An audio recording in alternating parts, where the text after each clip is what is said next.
ज्योतिष सीखने के क्रम में आज हम लोग एक बार फिर से चर्चा करेंगे ज्योतिष कैसे सीखें। और ज्योतिष सीखने में जो क्रम चल रहा है वह क्रम है ज्योतिष की अति प्राचीन पद्धतियों पे। और उसमें हम लोग आज चर्चा करने वाले हैं ग्रह और उनका भ्रमण काल। दूसरी चीज़ है पृथ्वी अथवा सूर्य चलायमान है या स्थिर है, क्योंकि हम लोग कुंडली और ज्योतिष में चर्चा करते हैं कि पृथ्वी स्थिर है कि सूर्य स्थिर है, कौन किसी एक को स्थिर मान करके ही चर्चा करते हैं। तो इसमें किसको स्थिर मानते हैं उस पर चर्चा करेंगे। राशियों के स्वामियों के बारे में भी चर्चा करेंगे, कौन सी राशि का कौन सा स्वामी है, ग्रहों का उच्च का होना और नीच का होना, साथ में ग्रहों के मूल त्रिकोण पर भी चर्चा हम लोग करेंगे। तो ये आज पार्ट 1 में रहा, क्योंकि जो अध्याय तीसरा है यह काफ़ी लंबा इस पर चर्चा चलेगी। तो इसको 2 भागों में हम लोग चर्चा करेंगे वीडियो के। और आप सबसे निवेदन है कि वीडियो पर बने रहें। अगर वीडियो पसंद आए तो लाइक ज़रूर करिएगा और अधिक से अधिक लोगों तक शेयर करें, क्योंकि जब आप वीडियो को लाइक शेयर करते हैं तो यूट्यूब वीडियो को और भी आगे लोगों तक भेजता है, और ताकि अन्य लोगों को भी ज्योतिष संबंधित विषयों की जानकारी हो पाए। तो आइए शुरू करते हैं वीडियो को और चलते हैं आज के वीडियो के क्रम की ओर। अध्याय तीसरा तो शुरू करेंगे। नमस्कार मित्रों, नारायण हरि स्वागत है और मैं आपका ज्योतिष मित्र आचार्य नारायण द्विवेदी। और चर्चा करेंगे आज ज्योतिषीय उपायों की और ज्योतिष के सीखने के क्रमों की।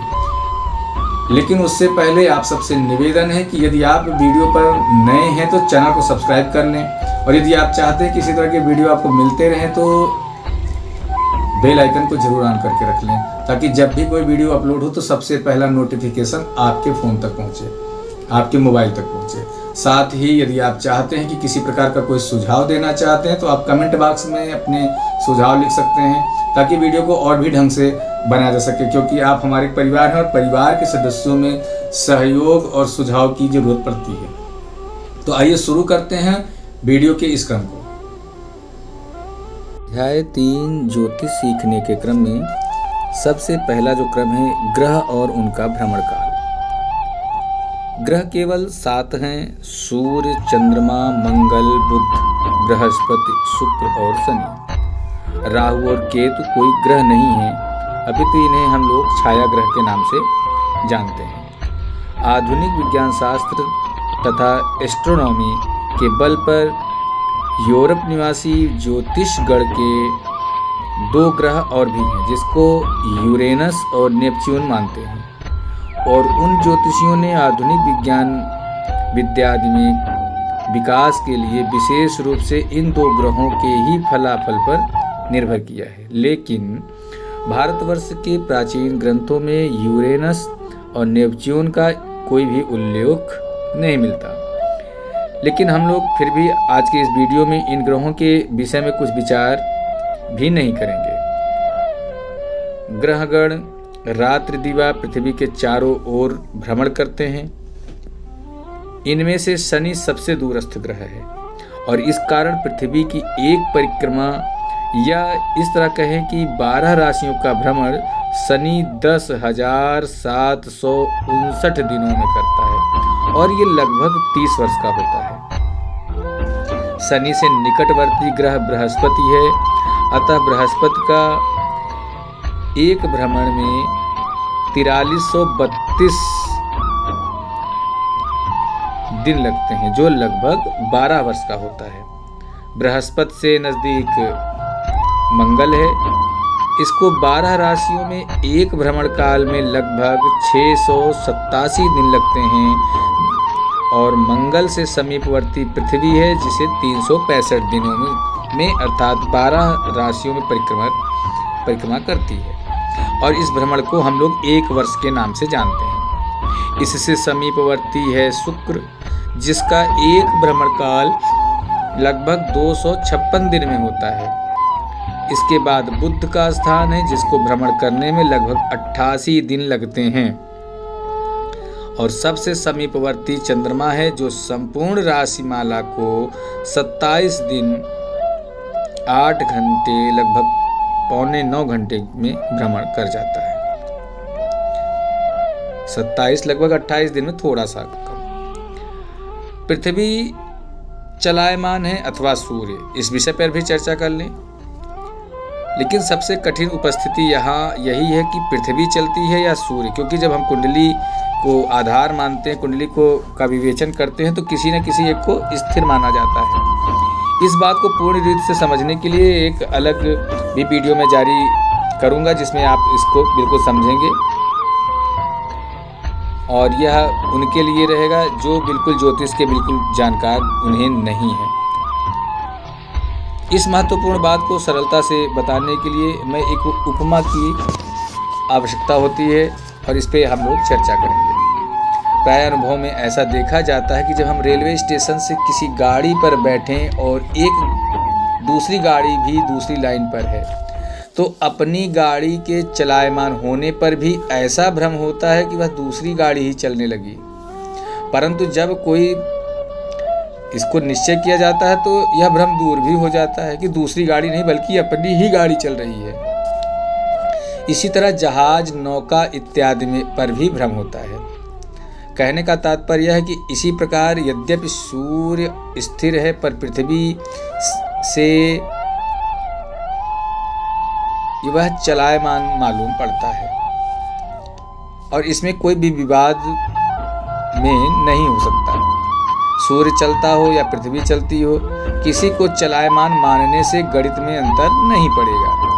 यदि आप मान लें कि एक स्टेशन से रेलगाड़ी खुलकर दूसरे स्टेशन की ओर जा रही है, तो देखने से मालूम होता है कि जिस स्टेशन से गाड़ी खुली वह स्टेशन ही चलायमान है। उसके बाद मार्ग के वृक्ष, तार के खंभे इत्यादि सब चलते नजर आते हैं। थोड़ी देर के बाद अपनी गाड़ी चलती चलती दूसरे स्टेशन पर पहुंचती है, तो हमें मालूम होता है कि स्टेशन से दूसरे स्टेशन की दूरी 10 मील है, और यह भी मालूम है कि वह गाड़ी 10 मील की दूरी 20 मिनट में समाप्त करती है। और यह प्रत्यक्ष यह है कि गाड़ी ही चली है, न कि वृक्ष चला है कि स्टेशन चला है। अब मान लें कि आपकी गाड़ी स्टेशन पर ही खड़ी है और किसी यंत्र आदि द्वारा, वह यंत्र जिसमें ऐसी शक्ति हो कि पृथ्वी तल को चलायमान बना सके और पृथ्वी तल की चाल भी 2 मिनट में 1 मील रहे, तो उन दोनों स्टेशनों की बीच की भूमि को चलायमान बना देने से आप देखेंगे कि आपकी गाड़ी अपने स्टेशन में खड़ी रहने पर भी उसी 20 मिनट में वह दूसरा स्टेशन आपके सामने उपस्थित हो जाएगा। आपको वही सब दृश्य देखने में आवेगा जो गाड़ी के चलने में महसूस होता था। इसलिए यह ठीक होता है कि यदि दो में से किसी एक को स्थिर या दूसरे को चलायमान मान लें तो परिणाम एक ही रहेगा। इसी कारण ज्योतिष के गणित विभाग में सूर्य ही को गतिमान मानकर गणित किया जाता है। यहाँ पर एक बात यह कह देना आवश्यक है कि सूर्य भी किंचित मात्र चलायमान पाया जाता है, जिसका नाम अयनांश है। अंग्रेजी में इसे प्रीसेशन भी कहते हैं, और यह गति लगभग 62 वर्ष में 1 अंश है। हम लोग चक्र में इसके अयनांशों के बारे में आगे देखेंगे भी, और इसके कुछ अयनांश मैं यहाँ चर्चा कर दूंगा। भी आप स्क्रीन पे कुछ इसके इमेज देख सकते हैं, जिससे आपको समझने में भी सुविधा मिलेगी। इंडियंस क्रोनोलॉजी के अनुसार काम चलाऊ अयनांश का चक्रीय ऊपर आपको मैं दे रहा हूँ, इसको आप समझ सकते हैं। फलित भाग में इन 7 ग्रहों को 12 राशियों का स्वामी माना गया है। स्वामी होने का अभिप्राय है जो ग्रह जिस राशि का स्वामी कहा जाता है उसका उस राशि पर अधिकार होता है। उदाहरण से जैसे किसी ग्राम का प्रधान हो तो अपने ग्राम से प्रेम रखता है, और उस ग्राम वाले का भी अपने स्वामी से एक विशेष संबंध होता है, और जब वह प्रधान या सरपंच अपने स्थान में रहता है तो वह विशेष रूप से पराक्रमी और संतुष्ट रहता है। ज्योतिष शास्त्र में ग्रहाधिपति से वैसा ही अनुमान करना बतलाया गया है। जैसे कि मेष राशि का स्वामी मंगल, वृष का स्वामी शुक्र, मिथुन का स्वामी बुध, कर्क का चंद्रमा, सिंह का सूर्य, कन्या का बुध, तुला का शुक्र, वृश्चिक का मंगल, धनु का बृहस्पति, मकर का कुंभ, मकर का शनि और कुंभ का शनि, मीन का बृहस्पति। इस तरह से सूर्य और चंद्रमा केवल एक एक राशि के स्वामी होते हैं। बाकी कर्क, जैसे कर्क का चंद्रमा और सिंह का सूर्य, बाकी सभी जो राशियां हैं उनके, सभी ग्रह हैं उनकी दो दो राशियों के वो स्वामी होते हैं।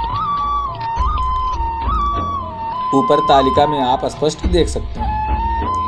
ग्रहों में सूर्य सबसे प्रचंड है और यह विदित है कि राशियों का नाम मनुष्य, पशु आदि के नाम पर, जिसमें सिंह सबसे बली है, इस कारण राशियों में सिंह राशि ही सबसे बलवती हुई।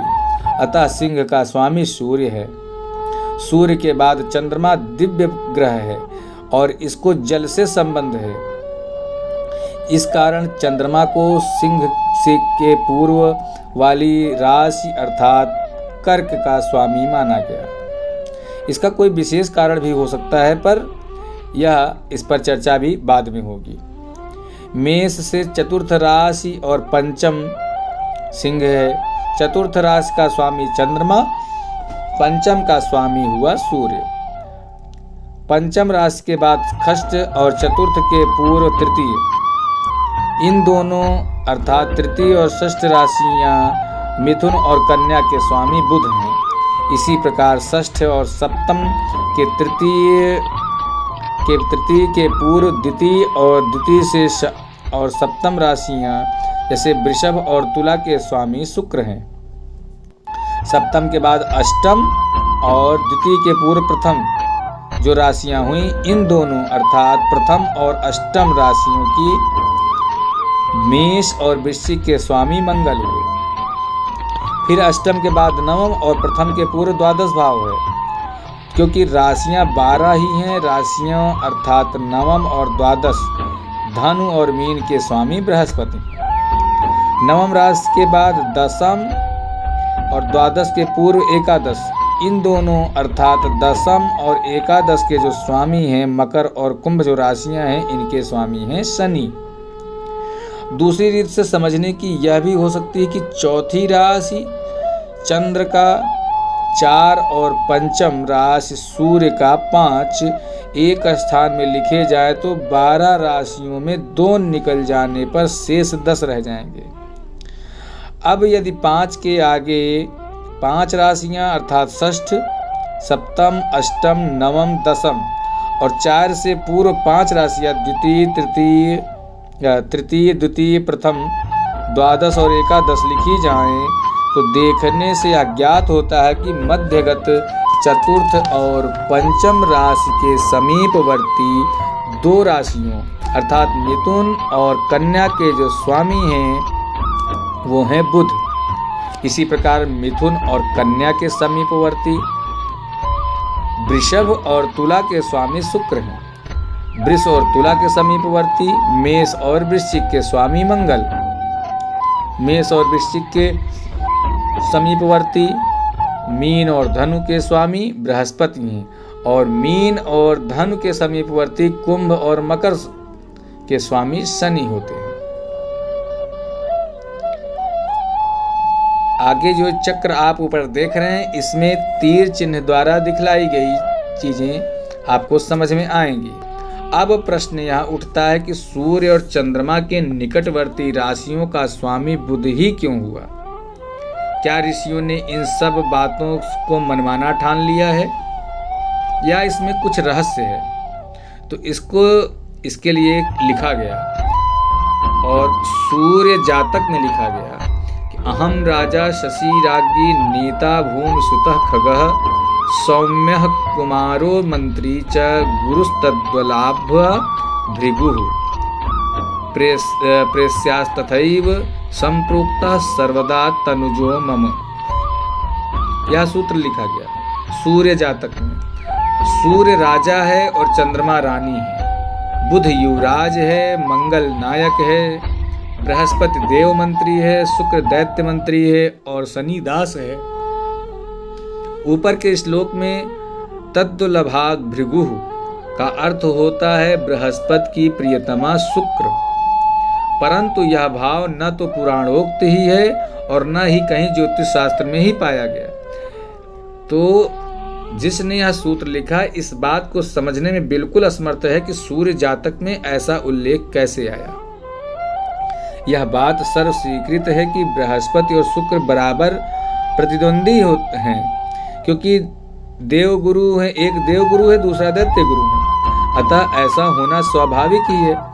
मालूम होता है कि उक्त श्लोक में छापे की या अन्य किसी प्रकार की कुछ भूल जरूर हुई है। खैर जो भी हो, ग्रहों की इस प्रकार की परिस्थिति में भी अब देखना है कि उन ग्रहों की रास्याधिपतित्व में क्या विलक्षणता है। आगे हम लोग देखते हैं कि कुंडली के लग्न, सूर्य और चंद्रमा, इन तीनों स्थानों से फल का विचार किया जाता है। द्वितीय स्थान से नेत्र, जिसे फारसी में नूरे चश्म या बेटा कहते हैं, कुटुंब या विद्या का विचार होता है। तृतीय स्थान से कंठस्वर, वस्त्र एवं कान के भूषण, चतुर्थ से वाहन, भू संपत्ति, जमींदारी, सुख सुविधाएं इत्यादि। पंचम से ईश्वर, प्रेम, विद्या और मंत्र आदि। षष्ठ से भृत्य, रोग और व्यसन आदि का विचार किया जाता है। ऊपर जो चक्र दिया गया है इससे मालूम होता है कि सूर्य के स्थान से द्वितीय स्थान में कन्या है और इस स्थान में कुटुंब एवं विद्या आदि का विचार होता है। इस कारण बुध युवराज को कुटुंब का स्थान मिला। पुनः सूर्य से तृतीय स्थान में तुला पड़ता है। इस स्थान से कंठ, स्वर और वस्त्र आदि का विचार होता है, अर्थात यह सांसारिक सुखों का स्थान है। अतः यह स्थान दैत्य गुरु को, जो सांसारिक सुखों के अधिष्ठाता माने गए हैं, उन्हें यह स्थान मिला है। सूर्य से चतुर्थ स्थान वृश्चिक को, वृश्चिक से वाहन, भू संपत्ति आदि का विचार किया जाता है और इस कारण यह स्थान सेनापति, भूपुत्र, मंगल को और उनके अधीन वाहन आदि को मिला रहता है। सूर्य से पंचम है धन। इस स्थान से ईश्वर, प्रेम, विद्या आदि का विचार होने के कारण इसका अधिपतित्व देवगुरु बृहस्पति को, जो कि विद्या और ईश्वर, प्रेम आदि के दाता हैं, उन्हें मिला है। अंत में सूर्य से षष्ठ स्थान पर मकर पड़ता है और इस कारण इस सूर्य का अधिपतित्व शनि को, जो कि रोग, दुख आदि के कारण हैं, उन्हें मिला है। यदि पुनः चर्चा करें तो यदि चंद्रमा से विपरीत गति से अर्थात कर्क से द्वितीय, मिथुन तृतीय से वृष आदि गिना जाए तो ऊपर लिखे गए या ऊपर मैंने जो चर्चा की उन कारणों से उन सब राशियों के भी अधिपतित्व का कारण पूर्ववत ही पाया जाएगा। और इसी प्रकार अधिपतित्व विषय को यदि दूसरी रीति से विचार करें तो यह विचार प्रतीत होता है कि राजा रानी के समीपवर्ती राशियों का अधिपतित्व युवराज बुध को और इसके बाद दोनों ओर की राशियों के अधिपतित्व सेनापति मंगल को मिला है। यह भाव भी टपकता है कि दैत्य गुरु युवराज और सेनापति से संपुटित कर सुरक्षित अर्थात कब्जे में रखा गया है।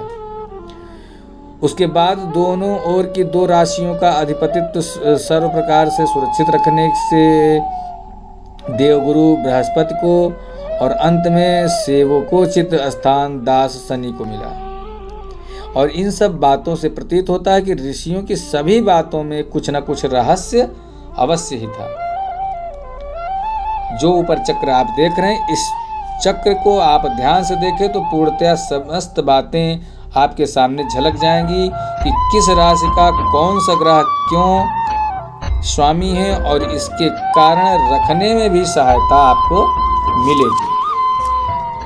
और यदि देखें तो अगला चर्चा जो विषय पॉइंट है ग्रहों का उच्च का और नीच का होना। और आपने सुना होगा कुंडली देखते समय कि कभी कभी ज्योतिषी कहता है कि आपकी कुंडली में ग्रह नीच का है, कुछ लोग कहते हैं ग्रह उच्च का है। तो ये क्या चीज़ है? कोई उच्च का कोई नीच का बताते हैं। इसका क्या अभिप्राय है इस पर भी चर्चा करेंगे। किसी राशि का स्वामी कौन सा ग्रह है। और अब दूसरी बात, महर्षियों ने अपनी दिव्य दृष्टि से यह भी कहा है कि अमुक ग्रह अमुक राशि में उच्च और नीच का होता है। तात्पर्य यह कि जो ग्रह जिस राशि में उच्च का कहा जाता है, उस राशि में उस ग्रह के रहने से ग्रह को फल देने में बहुत बल मिलता है। इसको यूं अनुमान करें कि कोई व्यक्ति मुंगेर का रहने वाला है, वहां उस व्यक्ति को अपने घर में रहने के कारण अनेक प्रकार का अधिकार और आनंद प्राप्त होता है। फिर भी वही व्यक्ति यदि पटना में जज की उच्च पदवी रखने वाला हो, तो यद्यपि वह वहां का निवासी नहीं है, लेकिन फिर भी वह एक बड़ा उच्च पदाधिकारी होने के कारण बहुत प्रभावशाली व्यक्ति है। सूर्य मेष में उच्च का होता है, चंद्रमा वृषभ में, मंगल मकर में, बुध कन्या में, बृहस्पति कर्क में, शुक्र मीन में, शनि तुला में, और इसी प्रकार इस उच्च पर वह उच्च राशि में सप्तम राशि में जो ठीक ठीक उल्टे भाग में पड़े, उस राशि का नीच स्थान होता है और वह ग्रह उस राशि में नीच कहा जाता है। अभिप्राय यह है कि सूर्य मेष राशि में रहने से उच्च और तुला में जो मेष से सप्तम है नीच का हो जाता है, या वह उसकी नीच राशि है। इसी तरह चंद्रमा वृश्चिक में, मंगल कर्क में, बुध मीन में, बृहस्पति मकर में, शुक्र कन्या में और शनि मेष में नीच का होता है। उच्च का दूसरा नाम है तुंग। एक बात आपको स्मरण रखने की यह है कि मेष राशि 10 अंश पर सूर्य में परमोच्च होता है, चंद्रमा वृष राशि में के 3, मंगल मकर के 28, बुध कन्या के 15, वृश्चिक कर्क के 5, शुक्र मीन के 27 और शनि तुला के 20 अंश पर परम उच्च के होते हैं। इसी प्रकार सब अपने उच्च स्थान से सप्तम राशि में इन सब अंशों पर जाते हैं तो वह परम नीच के कहलाते हैं। जैसे मेष के 10 अंश पर सूर्य परम उच्च का होता है, तो तुला के 10 अंश पर वह परम नीच का होगा। चंद्रमा वृष के 3 अंश पर परम उच्च का होता है, तो वृश्चिक के 3 अंश पर परम नीच का होगा। मंगल चंद्रमा के 28 अंश पर परम उच्च का होता है, तो कर्क के 28 अंश पर परम नीच का होगा। उसी प्रकार बुध मीन की 15 डिग्री पर, तो वृषभ मकर की 5 डिग्री पर, शुक्र कन्या की 27 डिग्री पर, शनि मेष की 20 डिग्री पर, राहु वृश्चिक में और केतु वृष में परम नीच का होता है। उत्तर भारत में एक महान वैज्ञानिक ज्योतिषाचार्य ज्योतिष तीर्थ पद विद्याभूषण काशी हिंदू विश्वविद्यालय के प्रधान ज्योतिषाध्यापक श्री राम यत्न ओझा, जो फलित ज्योतिष के भी द्वितीय पंडित थे, उनकी अद्वितीयता किसी के सामने बताने की जरूरत नहीं है। वो फलित विकास नामक पुस्तक में बड़े जोरों के साथ लिखा है कि वास्तविक में ग्रह उच्च ग्रहों के मंद उच्च का नाम है। नीच भी मंदोच्च के 7वें स्थान को कहते हैं। लेखक इस समस्या की पूर्ति के लिए अपने सामर्थ्य से इस बात को समझ रहा हूँ, मैं भी समझ रहा हूँ, और जो इन्होंने इस विषय को लिखा उन्होंने भी समझा, परंतु फलित विकास के मत से सहमत होना आवश्यक है। जब तक ऐसी दो बातों को विद्वान मंडली निष्कपट रूप से निश्चय न कर ले, तब तक फलित ज्योतिष का पुनरुत्थान असंभव है। अगर चर्चा कर लें कि मूल के ग्रहों के मूल त्रिकोण की, आपको पता है कि प्रति ग्रह को एक एक राशि में मूल त्रिकोण की संज्ञा है। उच्च ग्रह से मूल त्रिकोण प्रभाव में कम रह जा गया है, परंतु स्वक्षेत्री से मूल त्रिकोण बली है। तो ऊपर आपने भी आगे पीछे समझा कि सूर्य सिंह में स्वक्षेत्री है, या यूं मानिए कि सिंह का स्वामी सूर्य है, परंतु सिंह के 10 अंश से 20 अंश पर्यंत सूर्य का मूल त्रिकोण 21 अंश से 30 अंश तक स्वक्षेत्री कहलाता है। जैसे किसी का जन्मकालीन सूर्य सिंह के 8वें अंश पर होता है तो कहा जाता है या कहा जाएगा कि सूर्य अपने मूल त्रिकोण में है। पुनः सूर्य सिंह के 22 अंश हैं तो वह स्वक्षेत्री हुआ, क्योंकि 21 से 30 अंश तक उसका स्वक्षेत्र है। चंद्रमा वृष के 3 अंश तक उच्च है और 4 से 30 अंश तक वृष चंद्रमा का मूल त्रिकोण है। उदाहरण के लिए मान लें कि किसी का चंद्रमा वृष के 1, 2 या 3 अंश पर हो तो वह उच्च का कहा जाएगा, परंतु वहीं चंद्रमा वृष के 4, 5, 6 या 30 अंश पर्यंत किसी अंश में रहने पर अपने मूल त्रिकोण में कहा जाएगा। मंगल का मेष में 28 अंश तथा मूल त्रिकोण और उसके आगे स्वक्षेत्र होता है। मान लें कि किसी का मंगल मेष के 14 अंश पर है और वह मंगल मूल त्रिकोण में पाया जाएगा, परंतु वही मंगल मेष की 19 से 20 इत्यादि अंशों पर रहने पर केवल स्वक्षेत्री होगा। बुध में एक विचित्रता यह है कि कन्या में यह ग्रह स्वक्षेत्री है, उच्च और मूल त्रिकोण भी होता है। अब जानने की बात यह रही कि कितने अंशों तक उच्च और कितने तक मूल त्रिकोण और कितने तक बुध स्वक्षेत्री होता है। इसका विवरण यह है कि बुध कन्या के 0 अंश से 15 अंश तक, जैसा कि ऊपर मैंने बताया अभी, उच्च का होगा। 16 से 20 अंश तक मूल त्रिकोण और 21 से लेकर के 30 अंश पर्यंत स्वक्षेत्री। जैसे मान लें कि वृषभ कन्या के 8 अंश पर है तो उच्च हुआ, 17 अंश पर है तो मूल त्रिकोण में हुआ और 21, 22 इत्यादि अंशों में है तो स्वगृही हुआ। इस प्रकार बृहस्पति धन राशि का स्वामी है, परंतु 13 अंश तक मूल त्रिकोण और 14, 15 इत्यादि अंशों में रहने से स्वक्षेत्री या स्वगृही हुआ। पुनः शुक्र के लिए तुला का 10 अंश तक मूल त्रिकोण तथा 11 से 30 अंश तक पर्यंत स्वक्षेत्री है। शनि का कुंभ में 20 अंश तथा मूल कुंडली और 21 से 30 अंश तक स्वक्षेत्र है। राहु वृष में उच्च, मेष में स्वगृही और कर्क में मूल त्रिकोणवर्ती कहा जाता है। उसी प्रकार केतु वृश्चिक में उच्च, तुला में स्वगृही और मकर में मूल त्रिकोणस्थ का होता है। मतांतर से राहु मिथुन में उच्च और कन्या में स्वगृही, केतु ठीक इसके विपरीत है। और यह स्मरण रखने की बात है कि राहु और केतु के लिए अंश का बंधन नहीं है। किसी भी पुस्तक में ऐसा नहीं लिखा गया है मिलता है कि कर्क या मेष में अमुक अंश तक यही मूल त्रिकोण कहलाता है।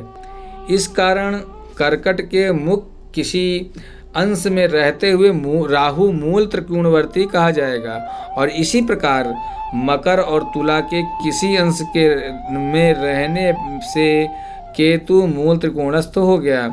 यद्यपि इन सब बातों के जानने और स्मरण रखने में कठिनाई होती है, पर एक बार ध्यानपूर्वक देखने से कोई भी और किसी भी प्रकार की समस्या नहीं रह जाती। ग्रहों के मित्रामित्र मूल त्रिकोण का एक अनूठा शास्त्रोक्त प्रयोग बतलाया गया है। यदि आगे देखें तो एक चर्चा क्रम में एक पॉइंट और बनता है, ग्रहों के शुभत्व और पापत्व। इस पर यदि चर्चा करें तो हम लोग कहेंगे कि ग्रहों को पाप और शुभ भी कहा जाता है। इसके पाठक एक बात यह समझ लें कि जो ग्रह पापी कहे जाते हैं सचमुच में कोई पाप कर्म किए रहते हैं। ज्योतिष में पाप और शुभ संज्ञा के अभिप्राय हैं और इन्हें यह भी कहा जाएगा कि ग्रहों का पाप नाम दिया गया है। वे ग्रह स्वाभाविक रूप से अनिष्ट और अशुभ फल देते हैं। इसी प्रकार जिनको शुभ कहा गया स्वभावतः उपकारी और शुभ फल देने वाले, परंतु ये कभी कभी इसके विपरीत फल भी देते हैं। और ऐसा देखा गया है कि कभी कभी दुर्जन भी समय, संगीत आदि के शुभ प्रभाव में पढ़कर अच्छा काम करता है, और कभी कभी अच्छे सज्जन भी कुसंगति और किसी विशेष प्रभाव के कुचक्र में पढ़कर दुष्ट का काम भी कर बैठते हैं। इसी प्रकार ग्रहों को भी जानिए। फलित प्रमाण में ऐसे बहुत से दृष्टांत मिलेंगे। इस खंड में इतना ही लिखा जाता है और इतना ही बताया जाएगा कि सूर्य, मंगल, शनि, राहु और केतु पाप ग्रह हैं, तथा बृहस्पति और शुक्र शुभ ग्रह हैं। बुध भी शुभ ग्रह है, पर इस पर संगति का प्रभाव पड़ता है। बुध यह शुभ ग्रह के साथ रहेगा तो शुभ ग्रह के क्षेत्र में हो पर शुभ ग्रह के क्षेत्र में होकर के शुभ लाभ देगा, और उसी प्रकार यदि ये पाप ग्रह के क्षेत्र में रहेगा तो अशुभ फल देगा। यदि बुध अकेला हो तो शुभ ही कहा जाता है। अब रह गया चंद्रमा। यह ग्रह अब जब अपनी पूर्ण ज्योति में रहता है तो शुभ, और क्षीण चंद्रमा अशुभ होता है। इस कारण वृद्धों ने कहा कि एकादशी शुक्ल पक्ष से पंचमी कृष्ण पक्ष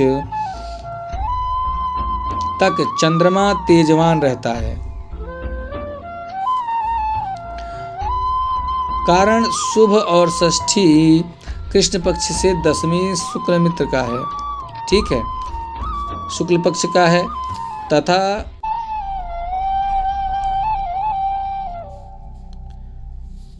शुक्ल पक्ष में क्षीण होने के कारण अशुभ होता है। इंदु कृष्ण चतुर्दश्याम क्षीणो भवति नान्यदा यथा यावत कुहुस्तावत् में क्षीणतरो मतः, अर्थात अमावस्या और चतुर्दशी को ही चंद्रमा क्षीण होता है, अन्यथा नहीं। जातक पारिजात एवं यवनेश्वर का मत है, मासेत शुक्ल प्रति पत्प्रवर्ते राध्य शशि मध्य बलो दशाहे, श्रेष्ठो द्वितीय अल्प बलस्तृतीय सौम्यस्तु दृष्टो बलवान सदैव।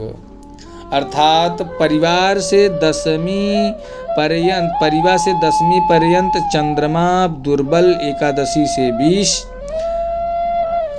शुक्ल एकादशी और कृष्ण पंचमी पर्यंत सबल एवं 21 से 30 अर्थात अमावस्या पर्यंत निर्बल होता है। सूर्य की चर्चा भी यहाँ नहीं कर रहे हैं, बल्कि हम लोग कह रहे हैं कि पूर्व बातों को जो आपने सुना वो बहुमत का भी यह भावार्थ है, परंतु एक बात यह है कि शुभ दृष्टि चंद्रमा सदा शुभ ही होता है। यदि चंद्रमा शुभ स्थिति में है तो सदैव शुभ ही रहेगा। यदि बात करें कि काल पुरुष का और ग्रह की, तो काल पुरुष सूर्य आत्मा माना गया, चंद्रमा मन, मंगल, पराक्रमण तथा धैर्य, बुध वाणी, बृहस्पति ज्ञान, सुख, शुक्र काम और हानि से समझा जाता है। तो ये रहा आज के इस विषय में और आज इस वीडियो के क्रम में आज का ये प्रथम भाग। चर्चा करेंगे कि वीडियो आपको पसंद आया होगा, और यदि नहीं पसंद आया या समझ में नहीं आया तो आप वीडियो को 2-4 बार जरूर सुनें। जब आप वीडियो को 2-4 बार सुनेंगे तो आपकी समस्या भी हल होगी और आपको चीज़ें अच्छे से समझ में भी आएंगी। जब भी आप कुंडली सीखें तो आप अपनी कुंडली को सामने खोल करके रख लें और उसी पर ही इसका विश्लेषण समझें। तो इन्हीं शब्दों के साथ वाणी को विराम करेंगे, लेकिन चलते चलते आप सबसे निवेदन कि यदि आपने अभी भी चैनल को सब्सक्राइब नहीं किया तो चैनल को सब्सक्राइब जरूर कर लें, वीडियो को लाइक कर लें और अधिक से अधिक लोगों को संपर्क करें। तो और जो लोग भी मुझसे व्यक्तिगत पर्सनल कंसल्ट करना चाहते हैं, स्क्रीन पर मेरे नंबर दिए गए हैं, आप उन नंबरों पर संपर्क करके मुझसे संपर्क कर सकते हैं। हालांकि नंबर पर बात करने पर फीस पे करना होता है तो ही बात हो पाती है। तो इन्हीं शब्दों के साथ वाणी को विराम करेंगे, फिर मिलेंगे, तब तक के लिए सभी मित्रों से श्री राधे।